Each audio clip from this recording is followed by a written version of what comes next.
What's good, YouTube? This your boy J Diggy 92 coming at y'all with as y'all can see, an album review. Today we got the homie J. Cole, For Your Eyes Only. When this come out? This came out December 8th. It's gotta be, my personal opinion, one of his like more conscious joints. It's not like full of like turn up tracks and everything else. Is more like super conscious. So if like you bang with like the turn up Cole and like the hands in the air, you bang with that J. Cole, it's not, this ain't the album for you, bro. Like, my personal opinion, and like y'all always know, I keep the book, the little book of knowledge right here. So if I look this way, I'm looking to get my notes because I took notes. But yeah, it's more like a super conscious track, like a super conscious album, not even track. So me personally, this album, just in my opinion, I don't know too much of the story behind it because I just wanted to give off my opinion, not like straight facts to y'all because that's probably gonna get boring. But it's a dude, he talks about here named James Jr. I don't know his name, like his full joint, but yeah, it's pretty much like I think to me it's like he dedicated parts of the album to him, since he was like the dude that died, and I get into that later, like at the end. But it's dedicated to him, and then it's like, me personally, I think it's like the inner conflict of being black in America.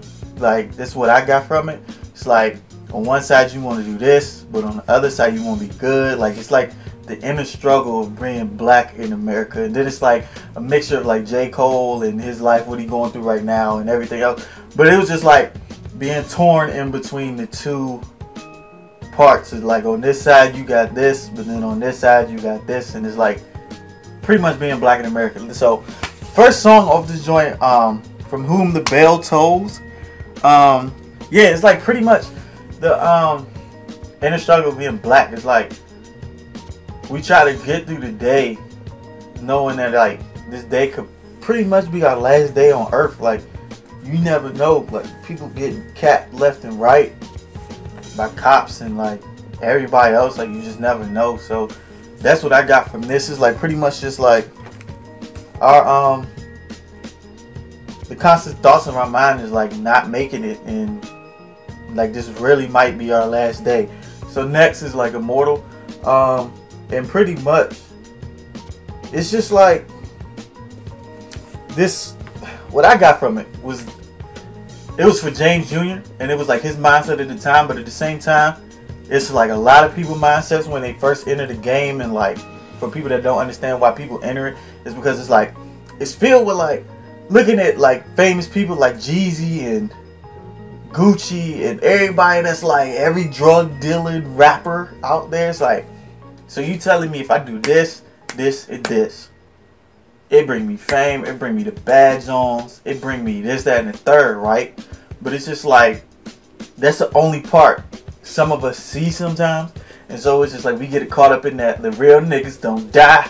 Like, that's what we get caught up in. And so that's pretty much why some people get pulled into it. So like for those that didn't understand, like how can people just be drug dealers? It's because of the fame and the quick money that come, and like we really can't find any other options. So it's just like some of us, that's the only option, and it seemed like a great option with like success. So that's pretty much it. And then like a little side note in the chorus, I read this somewhere and it was like, real niggas don't die, forward at the plot 1745. And it was just like, he was talking about 17 minutes and 45 seconds into the album is when the dude James Jr.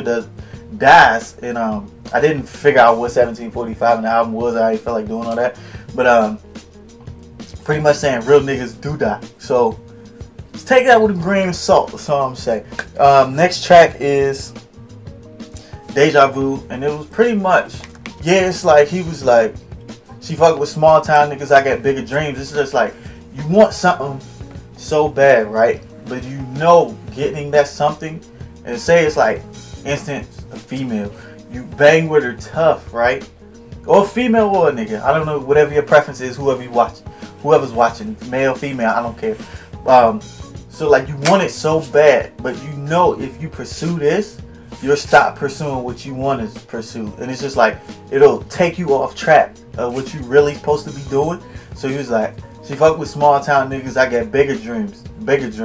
And yeah, so that was just my thing. It was just like, it'll stop you from really pursuing what you gotta pursue, because you spending all your time and effort, and then you're gonna be stagnant in this one place of comfortability. I think I said that right. But this one place, and it's just like, you got your dreams gonna allow you. So you kind of gotta be like, look, I ain't saying wait for me. I think you the one for me, but I'm not telling you to wait, because I'm definitely gonna be doing my own thing and pursuing what I'm supposed to. So yeah, she fuck with small town niggas, I get bigger dreams. Bigger dreams. Facts. Realest song ever. But I bang with this album, y'all. Like, point blank period, I bang with this album. Next up is Ville Mentality. And I kind of got a lot for this. So just if I'm kind of stumbling over, it's just because it's a lot of thoughts came when I listened to this. And like, as you know, it was just like, I thought it was like the mentality of pretty much black people that's just like, I worked so hard for this, I grinded for this, that, and the third. Like, I dare somebody try to take this from me. You're not taking this from me. And most of the time it's like materialistic. And so it's just like his way of saying materialistic stuff is like, if you trip it over materialistic shit, it's kind of childish. So that's why me personally, I think that's why he had the little girl in there and was like, she'd be like, when her mom said, she'd be like, clean up. And I'd be like, he was like, throw dirt at me, never. Take this away from me, never. And like this, that, and the third. It was just like, you're being childish because they're telling you to clean up your life pretty much. And it's like, you still holding on to like basic shit that is just like not even important to get where you want to go. So, and really it's just like she said, she wish her father was here. It's just like, you really wish you had this, that, and the third, but you're putting other things in your place of it instead of going to actually get what it is that you want. So it's just like, that's what I thought. I thought this was probably like Ville Mentality was like the realest joint on here because the inner meaning of it and everything else. But yeah, Ville Mentality was lit. Like, this album, if you black and you ain't heard this, what is wrong with you? Like, I know like some people don't like bang with like super conscious rap, but like you kind of need to, like, come on, son, what are you doing? Like, come on, bruh. But so the next song is like, cause I'll talk about Ville Mentality forever, but She's Mine Part 1. And I like how he did Part 1 and Part 2, because it's like the two stages of love. It's like, first stage is when you find your girl and like you fall in love that way, and then Part 2, which I'll get into more, is like the other stage of love. So it's just like, found my girl, happy, like I finally found something. And it's like, it's a pretty basic track because I didn't find like an inner meaning to it. This is my personal opinion. Like, you can share it in the comments below if you did. But yeah, that's pretty much what I got from it. So it's pretty kind of like, it's not basic, but it's just like one of them tracks you just really don't need no higher understanding and a degree in like music or some shit to really know he really talking about just being in love. So oh shit. Sorry, y'all. Next song is called Change, and it's just like, if you've seen his interview with what's her name on the Breakfast Club, Angie Martinez, you seen that he was talking about change. And so I don't know if I said it, the next track was called Change, and it's just like, yeah, we working hard and we trying to take steps to build change, so we're like, cops ain't killing us and we not like they not throwing like just shots and getting away and everything.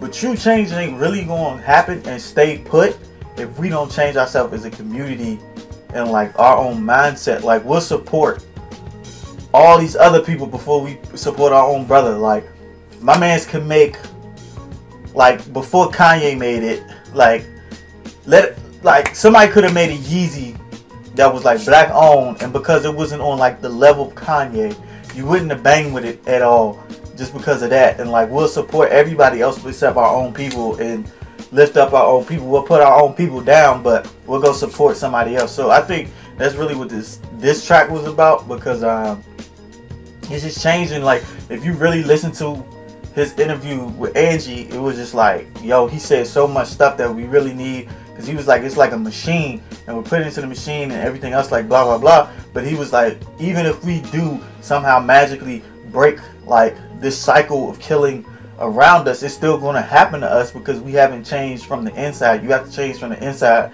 then work on the outside. Because if we can't come together as one people, like, and we just fighting these wars, yeah, we'll be together for the time being, but then when that's done, we'll still go back to hating each other, and that'll pretty much bring upon the more cycles and everything else. So like, we're working towards change that's probably not going to stay put. Like, that's what I thought about it. And so yeah, Cole got bangers. That's a smart brother. Like, I get that to him. He good with the pen. Like, he good with the little pen flow. And then next up, Cole ain't really got like no like turn up tracks, but like Immortal is one in his next joint called Neighbors.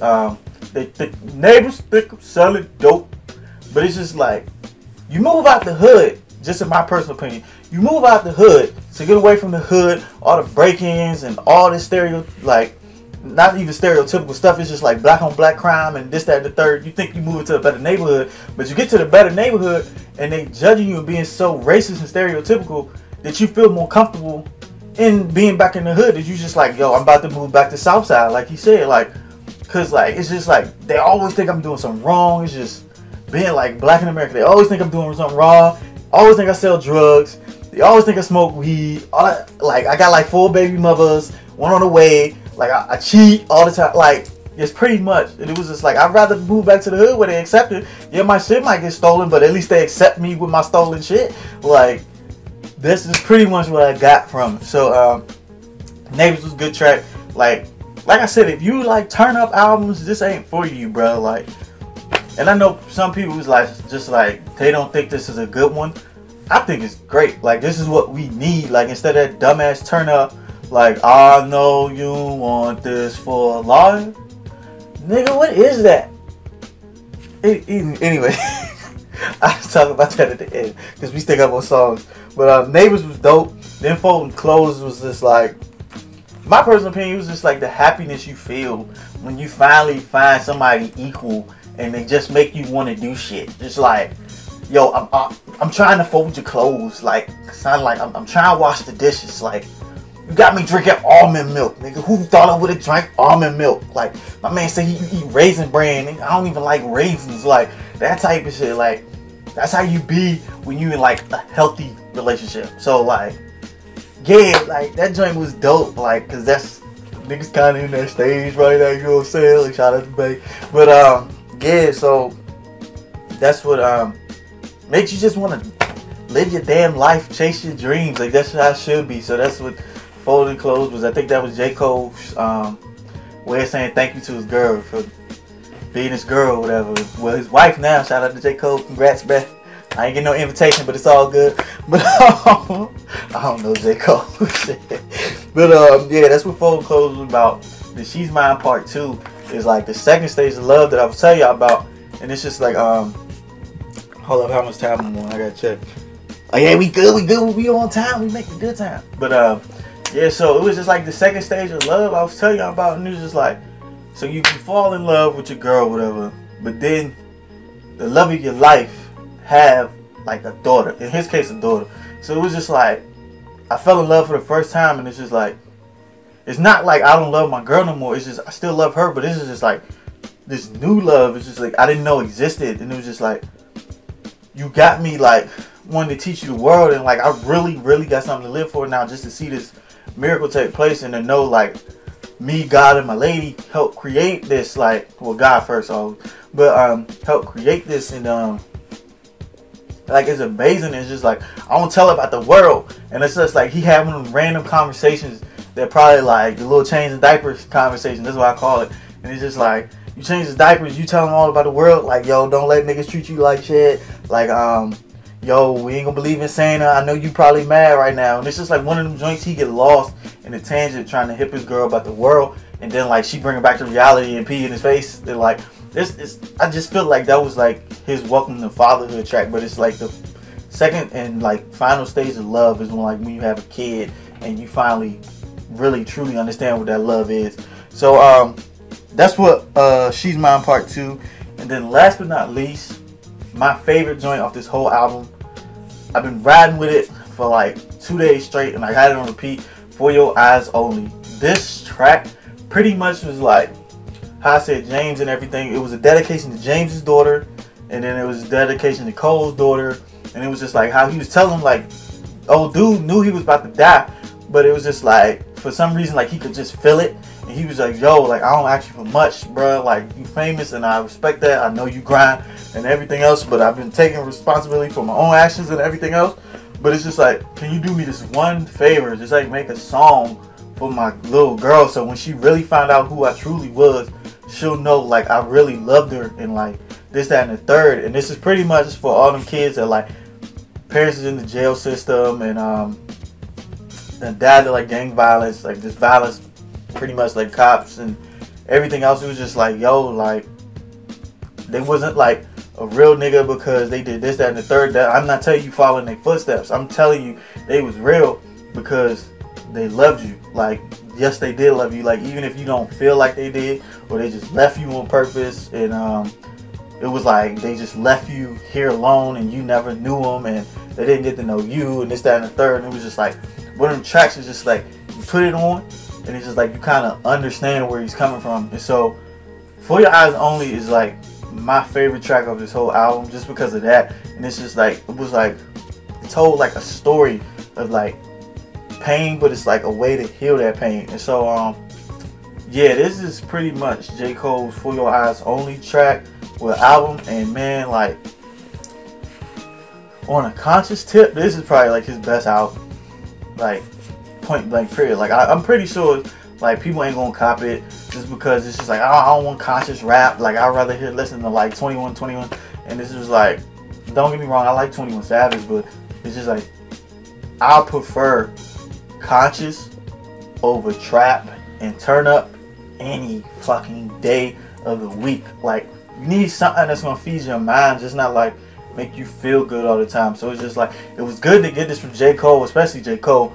And speaking of J. Cole, just off like the rip, like my man been spazzing. Like, I don't know if it's true, but my man said shout out to Youngin May, for 3 weeks you a dude, but then like 1 week out the month you just like, ooh. It was just like, because she having cramps and shit. Shout out to J. Cole with the false prophets joint coming at people next. It's just like, it's finally being addressed to be like, yo, like the rap game is changing, and I'd be damned if I sit back and let it just change into like some bullshit. Cause like, if Big and Pop was in, I would think it would be this way. Like, I'm pretty sure you have to be a real MC to make it.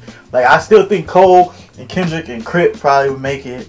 Everything else with 21 Savage, I don't know, bro. Like Yachty, hell no. Motherfucker, what's the other nigga name? Kodak. He might make it just from a trap perspective, but it's just like, if you ain't got lyrics and you just like like Lil Uzi, like if you couldn't have a freestyle game, ass. Like, I don't think a lot of these dudes make it. So shout out to Cole for finally addressing shit, addressing Kanye. I'm not gonna speak on brother Kanye no more. I don't know what the fuck is wrong with Kanye. I wish him the best of luck, but you still my man, Kanye. But it's just like, shout out to him for addressing shit and just not being like, oh, that's the new rap game now. Like, we just gonna deal with it. So yeah, For Your Eyes Only. Go ahead and hit that thumbs up button, that like button, subscribe to the channel for me. Hope y'all enjoyed this review. And if you want to relate to us as a black people, and if you black yourself, listen to this album. Pretty much all I gotta say. So yeah, you want to follow me anything, you can follow me on Instagram, Twitter, Snapchat, all that, JDiggy92. And I love y'all. Thank y'all for watching, and I definitely will see y'all when I see y'all.